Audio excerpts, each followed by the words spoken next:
कहानी का नाम कौन अपना कौन पराया। घुटनों के असहनीय दर्द के चलते मेरे लिए खड़ा होना मुश्किल हो रहा था, किंतु मजबूरी थी। इस अनजान जगह पर मुझे दूर दूर तक कोई सहारा नजर नहीं आ रहा था।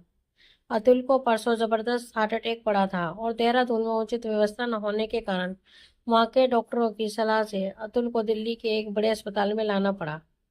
हालांकि अतुल की तबीयत खराब होने की खबर बच्चों को कर दी थी, लेकिन उनकी सुध लेने कोई नहीं आया।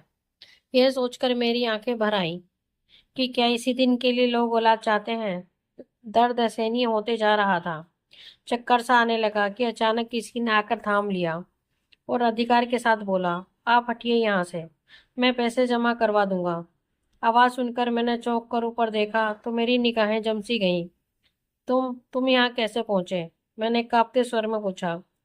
कैसे भी, पर आपने तो नहीं बताया ना। हमेशा की तरह मुझे गैर ही समझाना। उसके स्वर में शिकायत थी। खैर छोड़िए, आप बाबा के पास जाइए, मैं पैसे जमा करवा कर और डॉक्टर से बात करके अभी आता हूँ। मैं बोला। मैं धीरे धीरे चलते हुए अतुल के कमरे तक पहुंची। वे आंखें मूंदे लेटे थे। मैं धीरे से पास रखे स्टूल पर बैठ गई। बुद्धि शून्य हुई जा रही थी। थोड़ी देर में वह भी कमरे में आया और अतुल के पैर छूने लगा। अतुल ने जैसे ही आंखें खोली और उससे सामने देखा तो खिल उठे और अपनी दोनों बाहें फैला दी तो वह छोटे बच्चे की तरह सुबकता हुआ उन बाहों में सिमट गया। थोड़ी देर बाद सिर उठाकर बोला, मैं आपसे बहुत नाराज हूँ बाबा। आपने भी मुझे पराया कर दिया। 2 दिन से घर पर घंटी बज रही थी, कोई फोन नहीं उठा रहा था। सो मुझसे रहा नहीं गया और मैं घर पहुंचा तो पड़ोसियों से पता चला कि आप बीमार हैं और मैं यहाँ चला आया। बाबा, आप इतने बीमार रहे लेकिन मुझे कभी बताया तक नहीं। क्या आप पर मेरा इतना भी हक नहीं है? बोलो ना बाबा। वह लगातार प्रश्न करता रहा और अतुल मुस्कुराते रहे। उसने कहा, अब आप बिल्कुल चिंता ना करना बाबा, अब मैं सब संभाल लूंगा। अतुल काफी निश्चिंत लग रहे थे। मन ही मन मुझे भी उसके आने से काफी खुशी हो रही थी। फिर वह मेरी तरफ मुड़ा और बोला, बाहर मेरी आर्दली खड़ा है, आप उसके साथ मेरे गेस्ट हाउस पर चली जाइए। आप भी थक गई होंगी, थोड़ा आराम कर लीजिए। बाबा की आप बिल्कुल चिंता ना करें, मैं इनका पूरा ख्याल रखूंगा। उसने कहा और मैंने शायद जीवन में पहली बार उसकी किसी बात की अवहेलना नहीं की। सिर झुकाकर अपनी मौन स्वीकृति दे दी। बाहर आकर उसने अपने अर्दली को कुछ निर्देश दिए और मैं उसकी जीप में चुपचाप बैठकर उसके गेस्ट हाउस पहुंच गई। नहा धोकर जब मैं लॉन में आकर बैठी तो अर्दली चाय और बिस्किट ले आया। चाय पीकर थोड़ी राहत महसूस हुई। अंदर आकर मैंने कमरा बंद किया और सोने का उपक्रम करने लगी, किंतु मेरी नींद आंखों में नींद कोसों दूर थी। बीता समय मानस पटल पर उजागर होने लगा। जब मेरी शादी अतुल से हुई थी तो वह वकालत में अपनी जगह बनाने की कोशिश कर रहे थे। वैसे मेरे ससुर जी एक कामयाब वकील थे। धीरे धीरे अतुल भी वकालत के पेशे में पैर जमाने लगे और इनकी भी गिनती नामी वकीलों में की जाने लगी। हमारे 2 बेटे हुए जिन्हें हमने लाड प्यार से पाला। कुछ समय बाद ससुर जी की मृत्यु हो गई तो उनके एक बहुत पुराने मुंशी जी को अतुल ने अपने साथ रख लिया। मुंशी जी की विश्वसनीयता और कर्मठता के कारण अतुल उन पर बहुत निर्भर थे हो गए। एक दिन अचानक मुंशी जी घबराए हुए आए और 1 हफ्ते की छुट्टी मांगने लगे। अतुल के पूछने पर उन्होंने बताया कि उनका गांव भूकंप की चपेट में आ गया है और वे अपने परिवार के लिए चिंतित हैं। तब पहली बार मैंने जाना कि मुंशी जी का अपना परिवार भी है। करीब 10 दिन बाद मुंशी जी लौटे। उनके साथ एक 12 साल का लड़का था। अतुल को देखते ही मुंशी बच्चों की तरह फूट फूट कर रोने लगे। रोते रोते उन्होंने बताया कि भूकंप की चपेट में उनके दोनों बेटे बहुएं और पोते पोतियों की मृत्यु हो गई है। केवल यही एक बच्चा बच पाया है। चूंकि गांव में अपना कोई नहीं बच्चा नहीं है, इसलिए अपने इस छोटे पोते को साथ लेकर आया हूँ। अतुल एक नरम दिल इंसान है। सो मुंशी जी को सांत्वना देते हुए बोले, घबराइए मत मुंशी जी, होनी को तो कोई टाल नहीं सकता। हम सब आपके दुख में आपके साथ हैं। फिर बच्चे की ओर देखकर बोले, क्या नाम है बेटा? जी, अमरदीप। वे बच्चा हकलाते हुए बोला, अरे वाह, बड़ा अच्छा नाम है, पढ़ते हो? उसने सिर हिलाकर हाँ कहा। कौन सी क्लास में? अतुल ने पूछा। जी, 5वीं में, अमर बोला। साहब, आप इसका दाखिला सेंट्रल स्कूल में करवा दीजिए। थोड़ा पढ़ लिख जाएगा तो कमा खा लेगा। मेरा क्या भरोसा? मुंशी जी लाचारी से बोले। क्यों नहीं मुंशी जी, पर सेंट्रल स्कूल में क्यों, मैं इसका दाखिला वरुण के स्कूल में करवा दूंगा। अतुल ने दरियादिली दिखाई। और आप अमर की चिंता ना करें, इसकी पढ़ाई का सारा खर्चा मेरे जिम्मे होगा। हालांकि मुझे यह बात नागवार लगी, किंतु मैं चुप रही। बाद में विरोध जताने पर अतुल मुझे समझाते हुए बोले, क्या फर्क पड़ता है सुमन, अनाथ बच्चा है, पढ़ लिख जाएगा तो तुम्हें दुआ देगा। नहीं चाहिए मुझे दुआ, मैं खींचकर बोली। आप इसे सरकारी स्कूल में ही भर्ती करवा दें, वहाँ किताबें और यूनिफॉर्म भी मुफ्त में मिल जाएगी। इसकी फीस भरकर और साल में एक बार किताब कॉपी और यूनिफॉर्म पर खर्च करके तुम्हारा खजाना खाली हो जाएगा, है ना। अतुल व्यंग्यात्मक मुस्कुराहट के साथ बोले तो मैं उड़ गई। मुझे ये कतई गवारा ना था कि मेरे नौकर का बच्चा मेरे बच्चों की बराबरी में पढ़े। अतुल ने अपने मन की मानी और अमर का दाखिला मेरे बच्चों के स्कूल में ही हो गया, और वे भी मेरे बच्चों के साथ गाड़ी में स्कूल आता जाता था। मुंशी जी अपने परिवार के सदमे से टूट गए थे। अतः उन 6 महीने के भीतर ही उनकी मृत्यु हो गई। अतुल अमर अमर को घर ले आए। उस दिन मैंने अतुल को खूब लड़ाई की, किंतु वह यही तर्क देते रहे कि मुंशी जी उनके पुराने वफादार मुलाजिम थे, अतः उनके पोते के प्रति उनका नैतिक कर्तव्य बनता था। मेरे तर्क वितर्कों का अतुल पर कोई असर नहीं पड़ा, बल्कि अब वह अमर पर ज्यादा ध्यान देने लगे। उसकी पढ़ाई, उसका खाना पीना, उसके कपड़े आदि का खास ध्यान रखते। हालांकि अमर अपनी पढ़ाई के साथ साथ मेरे कामों में भी मेरी मदद कराता, बाजार के भी काम कर देता। जिस समय मेरे बच्चे कंप्यूटर गेम खेल रहे होते वे उनका होमवर्क भी कर देता। फिर भी मेरी नाराजगी कम ना होती। मेरे बच्चे भी जब तक उसे जलील करते रहते, किंतु वह उफ तक नहीं करता। मेरे बच्चों की देखा देखी एक बार मेरे लिए अमर के मुंह से मम्मी निकला तो मैंने उसे झिड़क दिया। फिर एक बार बाजार से आकर सौदा सौंपते हुए उसने मुझे माँ जी कहा तो मैं चिल्ला उठी, खबरदार मुझे माँ जी, मम्मी या माँ जी कहा तो कहना है तो मालकिन कहो। वह सहम गया। उस दिन के बाद से उसने मुझे कोई भी संबोधन नहीं दिया। अमर पढ़ाई में बहुत होशियार था।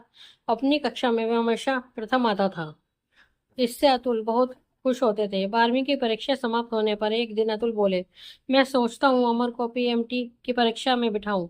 और अतुल अभी बात पूरी भी नहीं कह पाए थे कि मेरे सब्र का बांध टूट गया और उस दिन मेरे क्रोध की भी सीमा ना रही। बस कीजिए, अब क्या इस ढोल को सारी जिंदगी मुझे बजाते रहना पड़ेगा।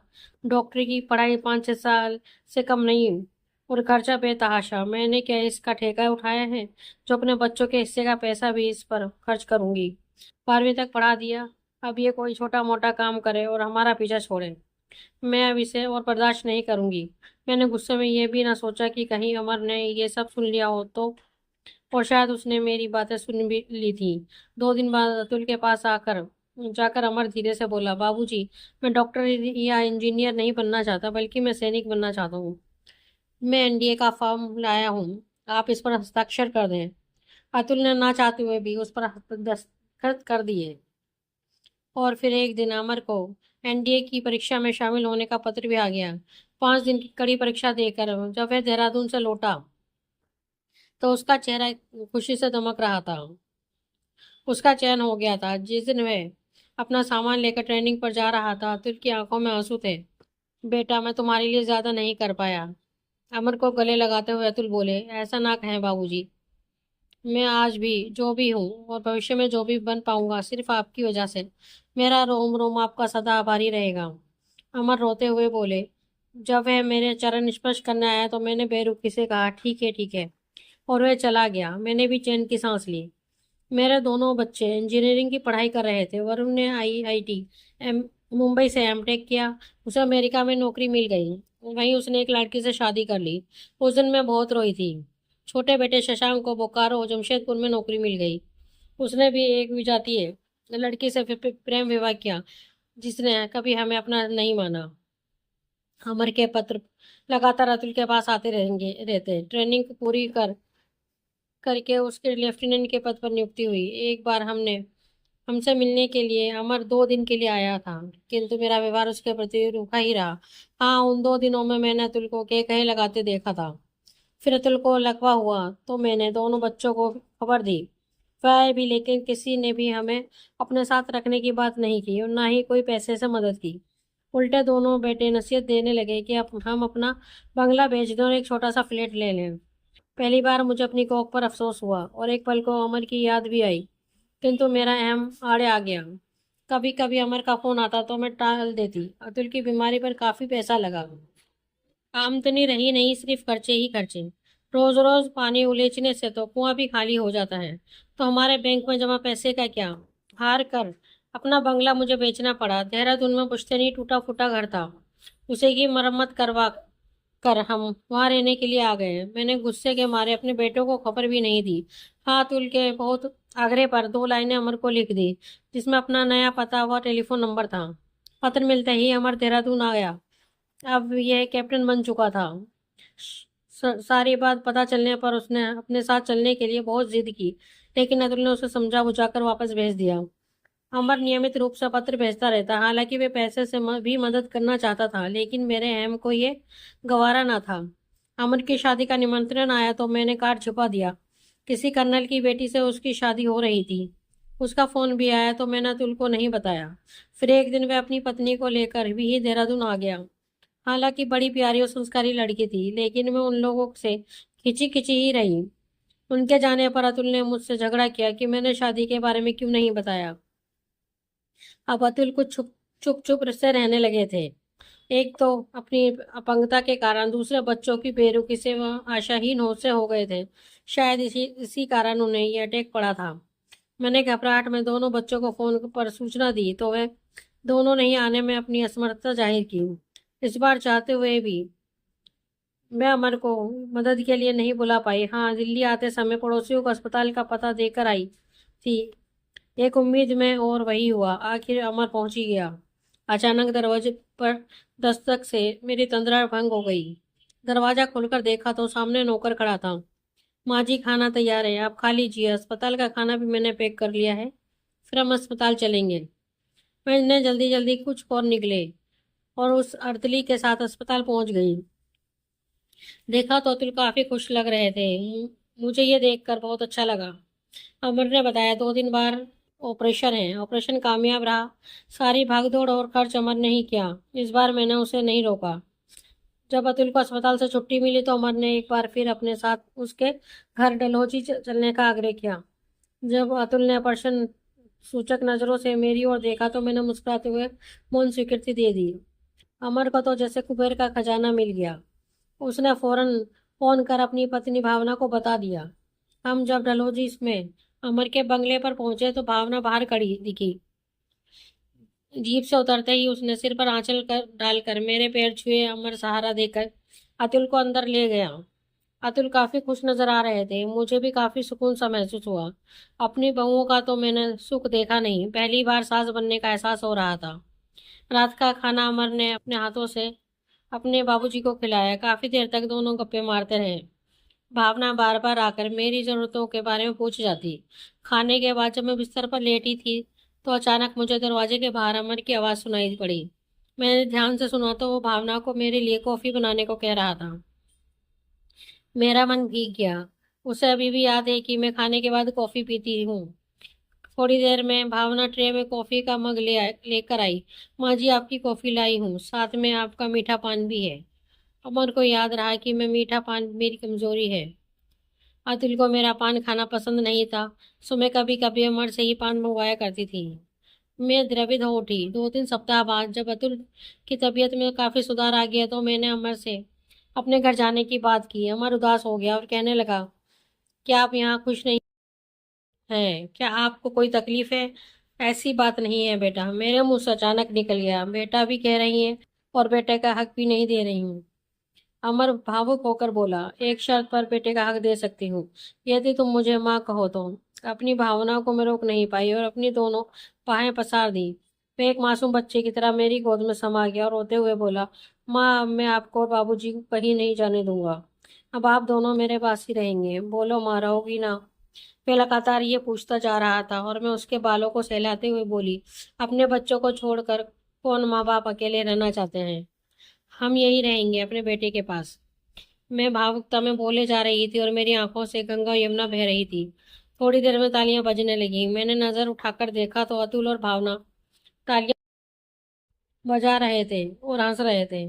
उस रात मैंने अतुल से कहा, अमर मेरी कोख से क्यों ना हुआ तो वह बोले, इससे क्या फर्क पड़ता है तो वो मेरा ही बेटा। मेरा नहीं, हमारा बेटा। मैं तुरंत बोली और हम दोनों ढाका लगाकर हंसने लगे। दोस्तों, आपको हमारी ये कहानी कैसी लगी? प्लीज़ कमेंट में हमें ज़रूर बताएं। अगर कहानी आपके दिल को छुए तो अपने दोस्तों के साथ शेयर करें और हमारे चैनल को लाइक एंड सब्सक्राइब करना ना भूलें। धन्यवाद।